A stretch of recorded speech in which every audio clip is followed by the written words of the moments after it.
Brought to you by Techno Camon 30 series.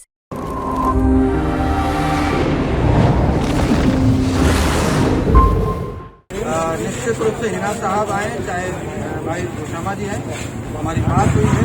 उन्होंने वादा किया है 29 या 30 तारीख दोनों में से किसी एक दिन भाई ओसामा साहब या मैडम हिना साहब जरूर आएंगे और हजारों गाड़ियों का काफिला होगा और जहानाबाद के गांधी मैदान में एक बड़ी जनसभा करेंगे। लोकसभा चुनाव का जो प्रचार है उसका आखिरी दौर चल रहा है। जनप्रतिनिधि जो उम्मीदवार हैं वो अपने समर्थकों के साथ जगह जगह लोगों से मुलाकात कर रहे हैं। अभी हमारे साथ हैं आशुतोष जी। सबसे पहले तो आशुतोष जी के यहाँ पर जो जहानाबाद का जो सबसे बड़ा समस्या है, आप लोगों से मिल रहे हैं, क्या लोग कह रहे हैं, क्या सामने आ रहा है बात? देखिए, यहाँ समस्या ये है कि लोकसभा में सब लोग ईवीएम के बटन की तरफ देख रहे हैं कि कौन सा बटन हम लोग दबाएं। कोई अच्छा बटन दिख नहीं रहा था, क्योंकि दो बड़े दल से जो लोग आए हुए हैं, एक तरफ सुरेंद्र प्रसाद यादव है, दूसरे तरफ सुरेंद्र प्रसाद यादव जी का यदि ट्रैक रिपोर्ट उठाकर देखा जाए तो वो सामने जो लालटेन जहाँ बटन है वो बटन दबाने का दिल नहीं करता है। और दूसरी तरफ जीते हुए सांसद महोदय हैं, इनका पिछले 5 साल का कार्यकाल देखा जाए तो नहीं लगता है कि धरती पर इनसे ज्यादा निकम्मा कोई सांसद बना होगा कभी, और कभी भविष्य में आने वाले भविष्य में बनेगा भी। तो यहाँ के लोगों के पास एक विकल्पहीनता थी और ये आशुतोष कुमार जो जहानाबाद का ही बेटा है, एक विकल्प के तौर पर जहानाबाद में अपने आप को स्थापित किया है और आज सभी जाति सभी धर्म के लोगों को स्नेह आशीर्वाद प्रेम मिल रहा है। और जो समस्या की बात आप करें, ये हो गई चुनावी समस्या के वोट किसको दें। बाकी जहानाबाद में समस्याओं को यदि गिनाने लग जाए तो 1 महीने तक ऐसे गिनाते रह जाएंगे, समस्याएं समाप्त नहीं होंगी। समस्याओं का अंबार लगा हुआ है। आप जहां पर खड़े हैं ये देखिए, नालियों की समस्या, इधर से आप गुजर नहीं सकते, नाक बंद करके गुजरना पड़ेगा, इतनी बदबू आती है। उसके अलावा राजा बाजार पुल के पास चले जाइए, 45 डिग्री टेम्परेचर में जहाँ 300 फीट नीचे का बोरिंग भी सूख जा रहा है, अभी भी भर जांग पानी आपको मिल जाएगा और वो भी बदबूदार। इतनी गर्मी में भी समझिए कि बरसात में क्या हाल होता होगा। लोग मैयत लेकर जाते हैं, स्कूल बसें फंसती हैं, एम्बुलेंस फंसता है, आम आए दिन राहगीर फंसते हैं। तो समस्याओं का अंबार लगा हुआ है। पूरे जहानाबाद में घूम जाइए, 100 बेड का बढ़िया अस्पताल नहीं मिलेगा। पूरे जहानाबाद में घूम जाइए, बढ़िया कॉलेज नहीं मिलेगा।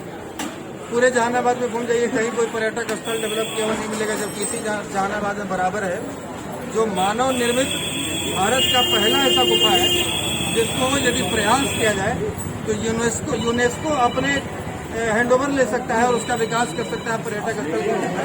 तो जहानाबाद के हजारों लाखों लोगों को रोजगार मिल सकता है, लेकिन इस पर किसी को ध्यान नहीं है। यहाँ कोई स्टेडियम नहीं है, बच्चे खेले किसमें, अपनी प्रतिभा कहाँ दिखाएं। तो समस्याओं का अंबार लगा हुआ है जहानाबाद में समस्याएं। तो अगर आगे बात करें चुनावी मैदान की, तो यहाँ जो एक बड़ा तबका जो बुनियाद तबका है उसमें थोड़ा संधि विच्छेद आया हुआ, क्योंकि एनडीए और उसके बाद यहाँ अरुण कुमार बीएसपी से आप आए हैं। तो ये जो बुनियारों का वोट है, बुनियारों का जो टर्न है, वो कहाँ होगा, कैसे होगा? देखिए, आप हमसे पूछने के बजाय आप यदि बिहार पश्चिमों में जाकर पता लगाएं ज़्यादा अच्छा है, क्योंकि हमारा देश गाँव में और गाँव में ये चीज़ का पता लगाना जरूरी है। एक तरफ तो एनडीए की आप बात की, तो एनडीए के लिए तो खैर कोई चिंता ही नहीं है, क्योंकि एनडीए 99% हमारे समाज इस बार एनडीए प्रत्याशी इससे ज़्यादा हम क्या। और दूसरी तरफ जो आप प्रत्याशी की बात बोले, जो बीएसपी से आए हुए हैं तो सांसद, तो 2 बार के जीते हुए सांसद, पिछली बार सांसद थे, बावजूद इसके इस जहानाबाद से वो चुनाव लड़े, अकेले प्रत्याशी थे। तो जितना उनको वोट आया उतना ही नोटा को वोट आया था। तो लोग उनको भी इग्नोर कर चुका है, क्लियर है, इसमें कहीं कोई डाउट नहीं है। और इस बार तो खैर इस पार्टी के सिंबल पर आए हैं, तो ये तो हमें नहीं लगता है कि 4,000 वोट मिल जाए तो बहुत बड़ी बात है। और अब बात रही कि भूमिहार वोट किसके साथ से करेंगे। जो भूमिहारों के लिए लड़ा है, जो भूमिहारों के लिए लाठी खाया है, जो उनके लिए 36 मुकदमा झेला है, जो बिहार से तिहाड़ तक का जेल का सफर किया है, जो उनको 10% रिजर्वेशन दिलवाया है, जो अभी 20 दिन पहले दिल्ली से तारीख पर से लौटा है ईडब्ल्यूएस में रिलैक्सेशन के लिए प्रोटेस्ट करते हुए, जो 4500 वैकेंसी निकली है स्वास्थ्य विभाग में, एक भी सीट जनरल का नहीं था, जिसने लड़कर उस बहाली को कैंसिल करवाया है, भूमिहार उसको वोट। अगर बात की जाए, आप यहाँ से हिना शहाब के प्रचार के लिए भी सुल्तान गए, तो एक बुनियाद भी है, वो वहाँ हिना शहाब के लिए हैं, उनके प्रचार किए जा रहे हैं, क्या मकसद है? ये दो मकसद है। पहला मकसद तो ये है कि हम केवल चुनाव लड़ने और लड़वाने नहीं हैं। चुनाव का प्रक्रिया तो 4 तारीख के बाद खत्म हो जाएगा, लेकिन हम जिस मिशन में लगे हुए हैं वो मिशन इतना जल्दी समाप्त नहीं होगा।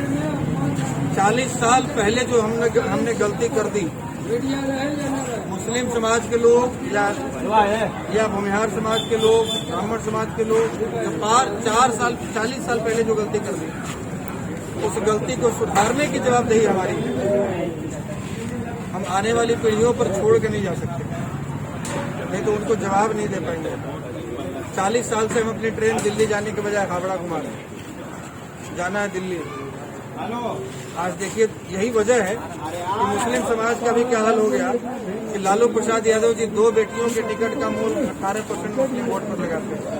2 बेटियों को टिकट देते हैं और 2 मुस्लिम समाज के 18% लोगों को टिकट देते हैं। और यही हाल हमारा भी हुआ कि कभी 9 लोकसभा सीटों पर भूमिहारों को टिकट मिलता था बिहार में, आज 2 टिकट पर भाजपा समेट कर रहे हैं। क्या लगता है आपके प्रचार के लिए जहानाबाद हिना शहाब?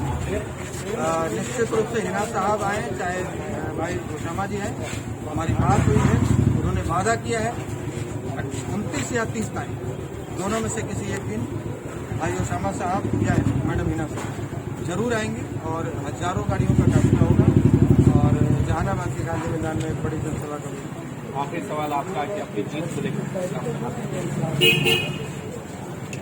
जनता, इस लोकतांत्रिक व्यवस्था में जनता के पास इतनी ताकत नहीं है कि वो फर्श पर पड़े इंसान को फर्श में उठा सके। इस लोकतांत्रिक व्यवस्था में जब हम जी रहे हैं और यहाँ जब विकल्पहीनता देख रहे हैं, यहाँ के लोगों में उदासीनता देख रहे हैं, नाराजगी देख रहे हैं, चाहे वो वैश्य समुदाय हो, चाहे वो सवर्ण वर्ग हो, चाहे वो दलित वर्ग हो, चाहे संख्यक वर्ग हो, तमाम वर्ग के लोगों में जब हम घूम रहे हैं, उनके बीच जा रहे हैं, ये बातें तो छनकर आ रही हैं और ये स्पष्ट है कि यहाँ अब ऊर्जावान प्रत्याशी चाहिए, यहाँ काम करने वाला प्रत्याशी चाहिए।